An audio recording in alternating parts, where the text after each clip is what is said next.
Hello everybody, we are live here with Devon Fiddler, the founder of SheNative and Her4Directions. Devon is here to share with us her story of how she became an entrepreneur and all the cool things that she's been doing up to this point. So Devon, let's just start. How many years have you been an entrepreneur? I would say I've been officially an entrepreneur since 2012. I haven't started my company until 2014. Wow, and how has the journey been for you? Because I know we chatted in the early stages with you when you just had the idea, and it's amazing to see how far you've come. And so what has the journey been like for you? It's been pretty crazy, a lot of ups and downs. I've had so much amazing opportunities since I've actually started. The first 2 years was kind of rocky. It was tough to even just take the leap and actually go for it. So it was back in 2011, I decided that I wanted to start my own company. And it pretty much evolved from 2011, from the idea, and SheNative began to percolate after I've hired a product development consultant in Toronto. So I worked with her for about 2 years, and finally I launched a crowdfunding campaign where we raised about $10,000 to get some product development off the ground, and that's kind of how I started, and then things started unfolding from there. Nice. Well, that's pretty amazing.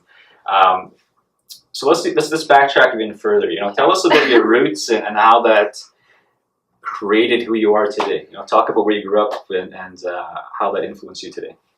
So I grew up both on and off reserve. So I grew up in Waterhen Lake First Nation till I was about 6 years old, and then we moved to a small town, Meadow Lake. Growing up, I was bullied a lot, and I experienced a lot of racism within my town, and so that was kind of a bit of an influencer for me. It was also a childhood dream to become a fashion designer, so it's something I always wanted to do. Yeah. I always looked through my mom's magazines and Sears catalogs. Yeah, and I had those too. So it was my passion for fashion, wanting to become a fashion designer when I grew up.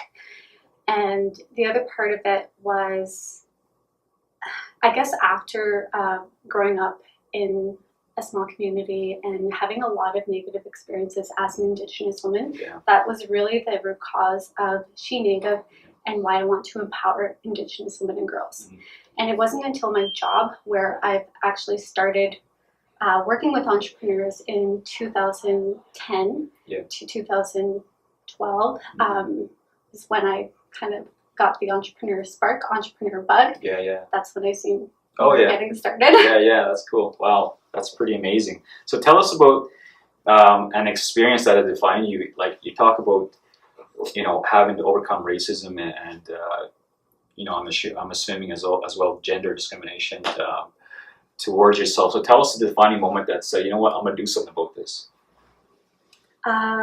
I feel like there was a lot of little defining moments throughout my life. And when I was going through the process of branding, so I worked with Refresh Inc., and they actually took me deep back into like the roots of why I do what I do. And for me, there was a lot of things that happened in high school. I was about to drop out of high school. Things weren't going very well, and there was a lot of defining moments in that time. But it wasn't until I was in university and I seen a lot of women going through what I went through, and that was the time I decided I want to do something to be able to help empower Indigenous women and girls. In 2012 is another huge defining moment for me. I was selected among 15 Indigenous women to be a part of the Indigenous Women in Community Leadership Program in Antigonish, Nova Scotia.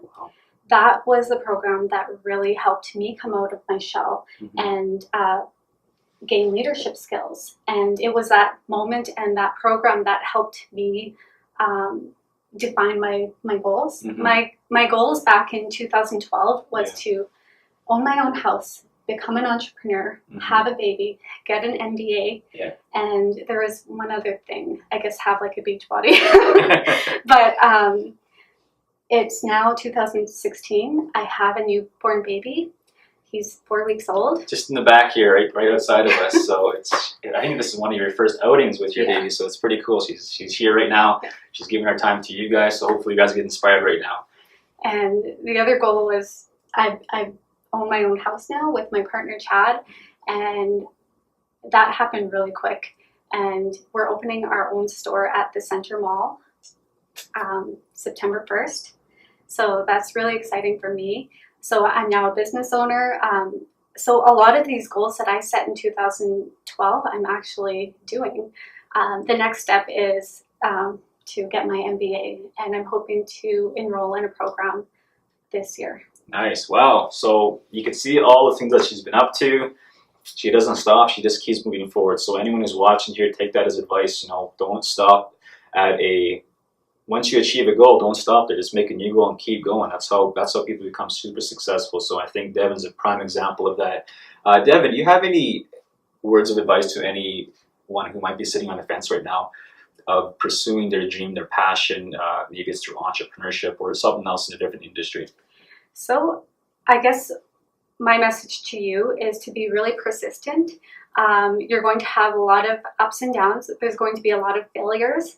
You just need to pick yourself up and keep going.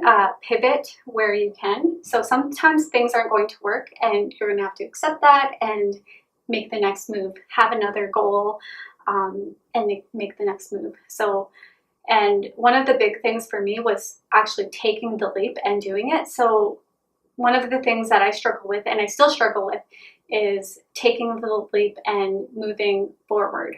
So sometimes I stall myself by taking too long to make a decision. So sometimes you need to just make that decision and things will fall into place and it will happen really quick. So one of the big things that happened this week was our space at the Center Mall. I had to make a quick decision and I decided to go for it. Awesome. That's how life is, right? Sometimes the opportunities will be thrown at you when you least expect it, and if you have your long-term vision in the back of your mind, you can make a pretty good decision on the spot of those things. So thank you, Devon, for that. Also, Devon, along the journey, for everyone who I've interviewed, everyone who I've met, mentors who have mentored me, there's always been people who have helped them to get to the level. Can you talk about any influential people, role models that you look up to in the media, locally, or whoever that have influenced you to become who you are today? Okay, so one of the, people that first influenced me was, yourself. Back in 2009, we were at the Can Do conference together, and that's when I first Oh yeah, okay. seen you speak. Oh yeah. And that really inspired me to take the leap and to start thinking about my ideas and start putting them into action. So that's about the time when I decided, yes, this is what I'm going to do. It's going to happen eventually, and eventually it did happen. I have a whole bunch of people that I do look up to. Another mentor of mine is Sean McCormick from Manitoba Mucklucks. 2 years ago, I asked Futurepreneur if they would help hook me up with him as as a mentor-mentee relationship, and it's been going really well. It's been exciting having somebody that has built a $1 million business, multi-million-dollar business. Yeah, for sure. And I guess all of the people that I surround myself with. So I try to surround myself with other entrepreneurs, successful entrepreneurs. Sometimes I take a bit of time before I actually reach out to people.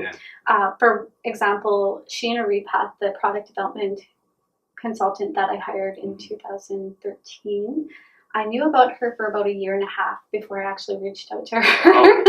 And so I was kind of stalking her for a bit and really learning about what her company is all about. So I took a bit of time and research to learn who she was and what she does. And I finally decided, okay, I'm going to Toronto for this event. So I'm going to meet up with her and get things going. And things started to unroll from there. So who you surround yourself is a major key, right? Yes. Yeah, absolutely. That's awesome. Anyone else that that inspires you as well, that maybe another viewer around here can relate to? Even if you haven't met the person yet, you're like, you know what, that person just inspired me. I look at people like Barack Obama, who just overcame all the odds to become one of the most powerful figures in the world. You know, all those people who have overcome obstacles, that's who I look up to, because I feel I can connect that way, right, with people, and I'm sure everyone who's watching, yourself, can connect with people like that as well for inspiration. So is there anyone else like that, a public figure that you can look up to? Public figure. For me, I can't really quite pinpoint a public figure. I'm more thinking about people that are close to home. Yeah.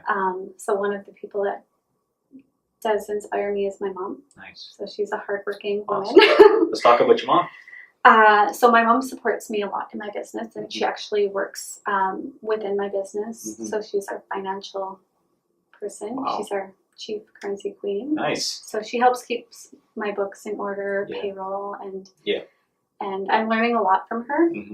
So she's the person that really keeps me going when I start to feel down, and she reminds me back of my quote that we put on our t-shirts.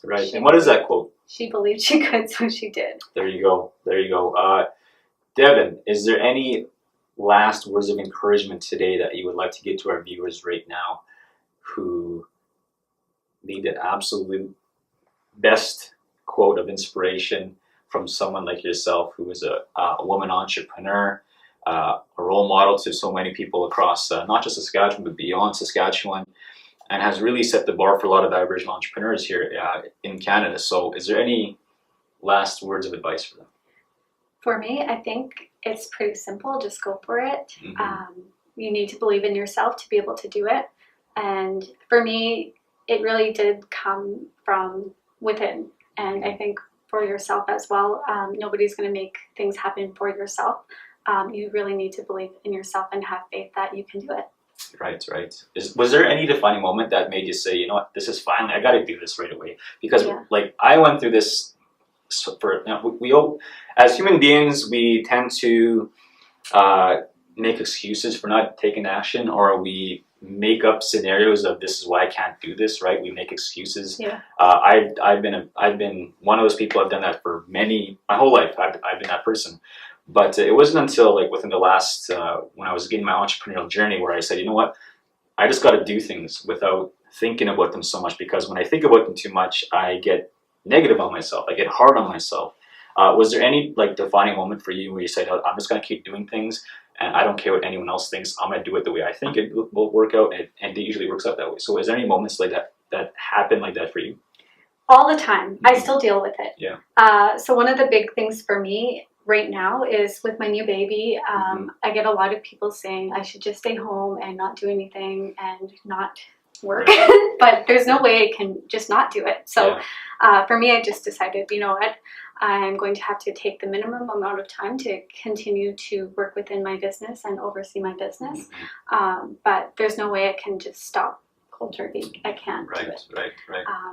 So that's kind of what's happening right now. Yeah. So if you have any children, and you're thinking, you know what, how can I run a business while I have children? I get that question all the time. You know, I have two children.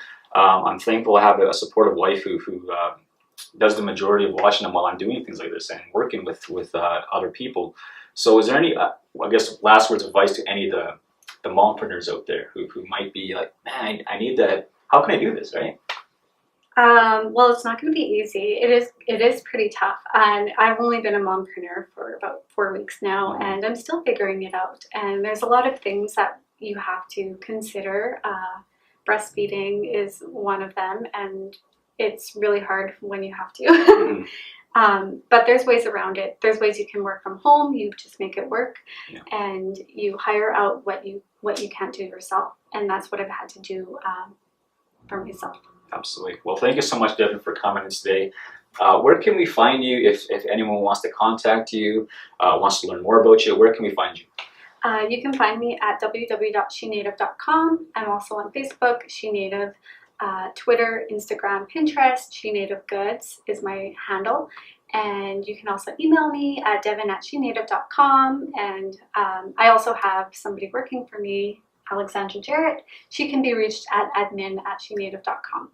So I'll get Devon to send me those emails, and I'll put them on the videos here on our YouTube channel, Facebook channel, and you can get it if you want to get in contact with Devon. If you want to learn more about her story, her products, and so on. you can support her through there as well. So thank you again, Devon, for coming today. Thank you guys for watching, and we'll see you guys again soon. Take care. Bye.